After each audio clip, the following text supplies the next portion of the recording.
Man found a picture of a house at his door, finds out a shocking truth when he found the house. I was left in a group home since I was a baby, so I have no recollection of ever having relatives or close. They told me I was left on a basket at the front door, which was so cliché in my opinion. Even if my birth parents were struggling, they could have found another way. They could have given me real parents that wanted and loved me. Alas, that didn't happen. You might think that babies get adopted easier, but the truth is that it's still difficult. I didn't get adopted, but I had a good life at the group home.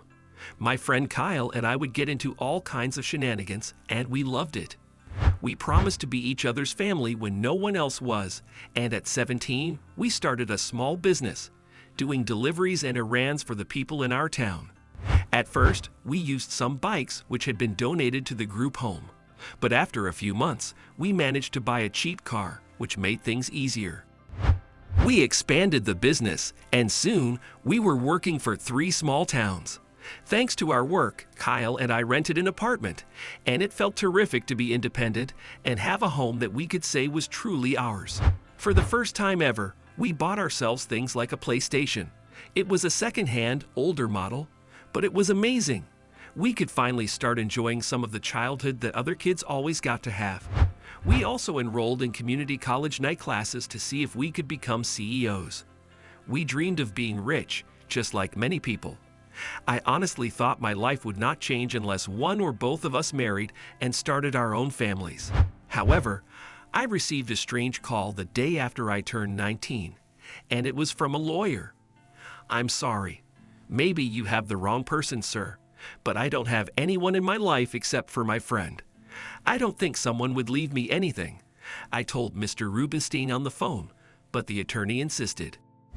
He asked me to come to his office as soon as possible, so I agreed. Kyle told me I at least had to know what it was. I went, and the lawyer handed me a box. He could have asked for my address and sent it. I never understood why he wanted me to come over. Still, I thanked him and walked away with the box. I got home and opened it. There was a teddy bear, a blanket, and an old photograph on a frame. I theorized that one or both of my birth parents might be the anonymous sender, but there were no real clues in the box. The portrait, however, was rather odd. It seemed old, and it was in a kind of sepia tone. Several kids were in front of a huge house similar to the group home where we grew up. I figured it had to be a children's shelter as well. But why was I getting this photograph and the box? Why now? I had lived all my life without anyone except Kyle and the adults in our group. What was the purpose of this? I wasn't really sure. I wanted to find out until Kyle arrived home that night, and I showed him everything. "You have to try to find this, Ricky. Whoever sent you this box and this picture wants you to know something," he insisted. "But it makes no sense. Why now? After all these years? And why not send a letter or something to explain things better? They could have written some sort of message or at least an address or something." I shook my head at my friend. Still, I would be curious, I think. I mean, I know my mother died when I was little, but I know nothing about my birth dad. I won't push you, but you have literally no knowledge of any relatives. Aren't you curious? I guess I am, but it seems stupid to send this cryptic box instead of spelling things clearly. I repeated, pursing my lips. "Yeah, they could have been easier, but I'll help you. Let's try to find this place, and maybe it'll give you all the answers you're looking for." Kyle smiled. He was the perpetual optimist, unlike me. I still decided to take his advice. I wanted to find this house. There was no general information at the local library or on the internet. I posted the image on social media, but nothing came of it. I talked to some people and even government institutions about this possible children's shelter or orphanage, as they were called long ago. Nothing came of it. Finally, Kyle suggested calling a private investigator, and I hired one. After some months, the man had no idea where this was or the identity of anyone in the picture, so he refunded me for his services. A year later, I was tired of searching and not finding any results. But I didn't stop. I did whatever I could think of. I hired 2 other PIs who couldn't find anything either, but there was one librarian who said something interesting.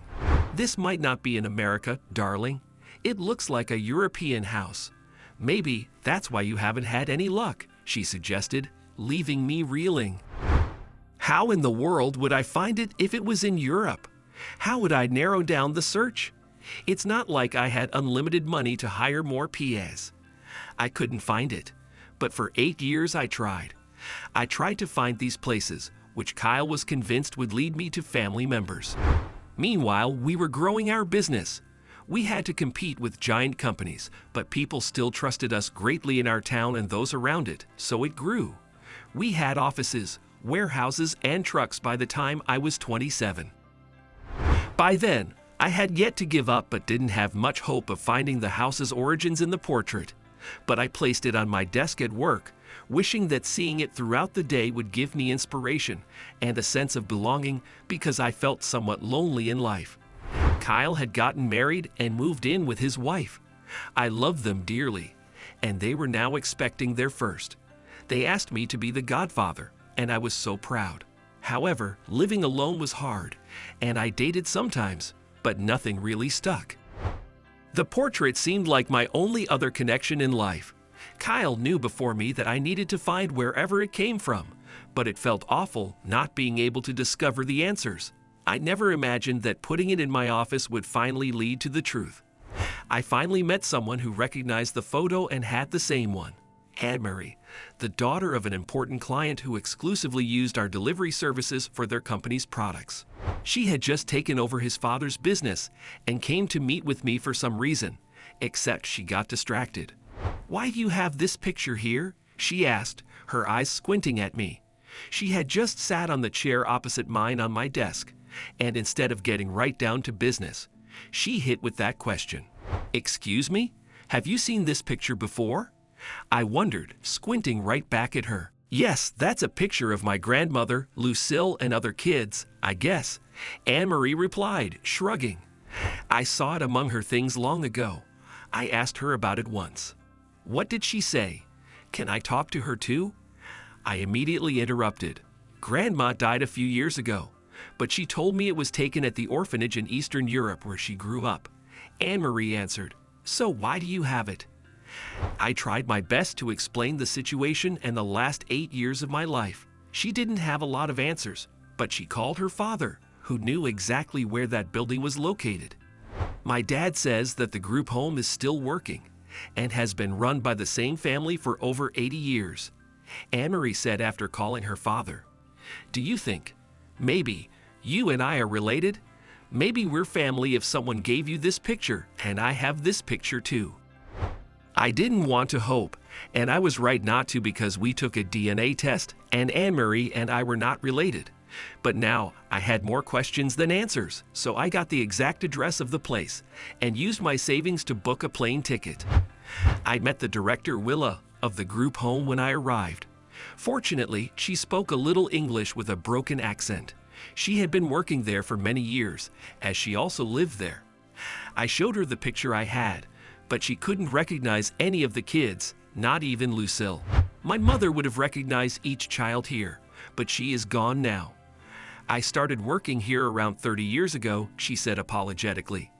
"I'll have to check some of the old archives, but there's a good chance we won't find much.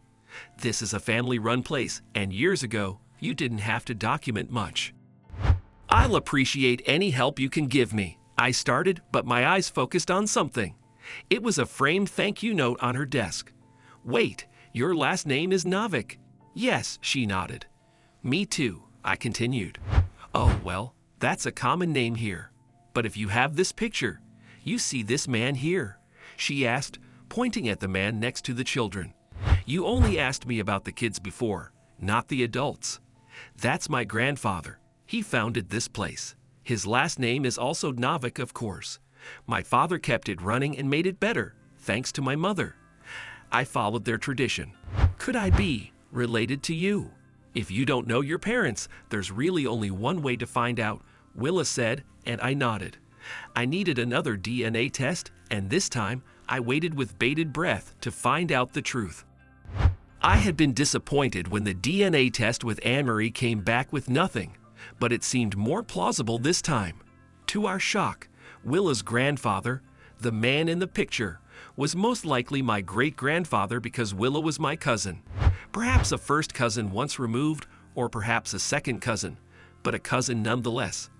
Although, I would prefer to call her an aunt. Therefore, Willa introduced me to some relatives, and one aunt said, "He looks just like Iker, doesn't he?" Who is Iker? I wondered. Iker was my cousin and a rebel.